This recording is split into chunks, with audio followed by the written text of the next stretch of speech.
And we're back, and today my special guest is Dr. Carl Farinelli. And we want to say from NSU, but we've just got to say a whole lot of things that Dr. Farinelli is involved in. Welcome to the show. It's good to be here with you. And tell us a little bit about, before we got on the air here, we talked a little bit about some special programming coming up in the next 3 or 4 weeks. In the first week in August, during the intersession, we have the American Song as Literature. And that's a program that has developed, I can't say I developed it, I think it's developed me, but it's developed in my family, gosh, over the last 30, 35 years. Began the program, I guess, in continuing ed at Sam Houston State when I was a senior. I taught a program about American song, and then for a junior college, the North Harris County College, we, during the bicentennial, we called it the Great American Song class. And then coming to Tahlequah back in the late 80s, Dr. Jim Walker invited my family to perform at their Living Literature Center, and we presented it there. And then it was really his brainchild to turn it into an English class, the American Song as Lit. And the latest evolution of the class, it is now an intersession online class. Students go out and do their research by going to local music venues, everything from music at their churches to the local honky-tonk, you know, so it's pretty diverse. And that's really what it has evolved into. It's a way to get students, we get a lot of English students since it is an English credit, upper level English credit, get a lot of English students who want to be teachers, who suddenly not only just love literature or just love language, they suddenly love pedagogy and how to reach the student who maybe doesn't love English so much out in the high school, which you don't get a lot of in a lot of your college English classes. Well, what a marvelous combination that you have, kind of the music component, the literature component, interactivity between the students and also between leadership of the class. So tell us a little bit about the schedule and how that's going to be offered. Well, that's a brainchild of Rachel Farinelli, and with her Gosh, who would that be? She sometimes the fiddle player in the Farinelli family band. Yeah. But she's our director of continuing education. That's right. She asked me about offering this class for non-credit when I do the performances for the class, the optional performances that the students can come to. She was really interested in opening it up to the community and to seniors and giving them a special price. So it's non-credit when we do it there, and it can be offered at a very low cost to the public to come to the 2-hour performance. And we do one of those at Tahlequah, one at Muskogee, and one at the Broken Arrow campus. So if someone's interested in calling, making contact, or inquiring about the class or getting enrolled, they just contact Continuing Ed at Northeastern State University. That's right. April is the administrative assistant there, I believe, and they call her and get signed up. You bet. So you can go to the website at nsuok.edu or call our main line at 456-5511 and ask for continuing education. Boy, you're good. Okay. Well, we call it quite a bit. But yeah, well, that's exciting, and thank you, Dr. Farinelli, for bringing that opportunity, I guess, back.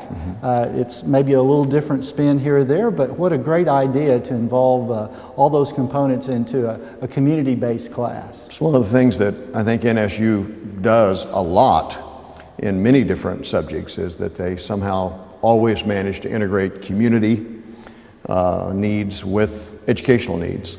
You know, you always see community people visiting classes and having opportunities to be a part of the educational program at NSU.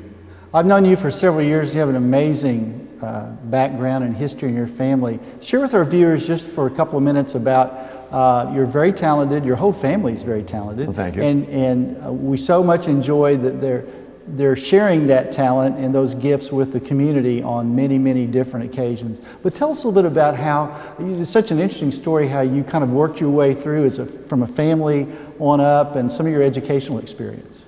Well, you know, of course, I was raised by relatives who were migrants, and so I really didn't get to focus a whole lot on education in the school sense, because I would go to sometimes a dozen schools a year, and my records never quite caught up to me, so they kept passing me on, even though some of my scores were quite low when I dropped out and went to Job Corps. And really it was the Job Corps program that probably did more for me than anything. It was the first place where I saw systematic, modularized, individualized, self-paced learning. I was able to take my reading score from third grade 6 months up to the junior college level in 6 months because it made so much sense. And I went from loving math and science as a kid to suddenly loving literature because it was my weak area. It was the area I had to study the most. And also the fact that music, if you're among people where there's not much literacy in the written form, just like tribes of people that don't have a syllabary or don't have a written literature, then songs and stories and all the things that I love the most from my family, that is your literature. If you could give someone some advice, they're a parent or they're a grandparent, about engaging their children or grandchildren in those lines, what would be your 2-minute elevator speech to those parents or grandparents or family members that are really interested in their children's development? Look beyond the numbers. You know, we tend to have a very reduced, I think the big term is a reductionist vision, when we only look at things that we can count. Einstein said not everything that counts can be counted, and not everything that can be counted counts. Absolutely. So there's so much spiritual wisdom, generational wisdom.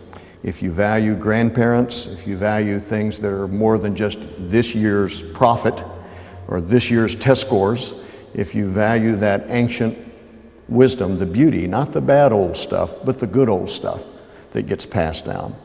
And if you keep that, carefully separate the bad old stuff from the good old stuff, and mix it in with the wisdom of numbers, then you can make the best choices for those kids. I worked in the inner city for almost 20 years, and working with the very poor kids of different races.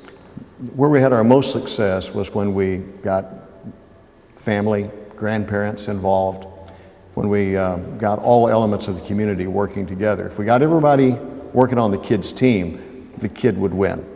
Isn't it amazing how we're in a period of time right now that for whatever reason we moved away from some of that philosophy, but you can kind of feel that it's moving back that way, yeah. and people recognizing how important those components are.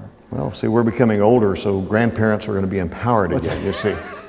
But it really is. It is the power of the ancient wisdom. I mean, if you go back and look at leadership models from all cultures, speaking of Rachel again, when she did her master's, her thesis was on that very topic. Really? The wisdom of the ancient Greeks in leadership, looking at their heroes, of the Chinese and Confucius and Lao Tzu, Native Americans, and women, and she looked at the diversity. If you open your mind to everything except just the one little group that has all the money and happens to rule, if you open it up to things, then maybe you won't spray your crops with DDT just to up the yield, or maybe you won't dump a lot of oil in the Gulf just because you make a lot of profit, very quickly. And so if you don't follow that only the data-driven decision-making model, if you open it up to ancient wisdom, if you open it up to heart-driven, soul-driven, and the numbers are important too. And if you balance that, the key word is balance. What we'll do is sometime we'll bring you back on the program. I'd like to have some time in Seminary Hall. You have such great historical perspective of that fine old facility and the history and the heritage there. We'll talk some about that, and we'll talk some about leadership in the 21st century. Well, and have you back on the show for that. I mean, NSU is the center of the universe when it comes to turning the world right side up, valuing women, valuing the Cherokees. I mean, it is really where it started. First institution of higher learning for women of any race west of the Mississippi. It's the perfect place for a balanced leadership model. Hey, thanks for being on the show today. Our special guest has been Dr. Carl Farinelli, and we'll have him back again real soon. Don't go anywhere. We'll be right back.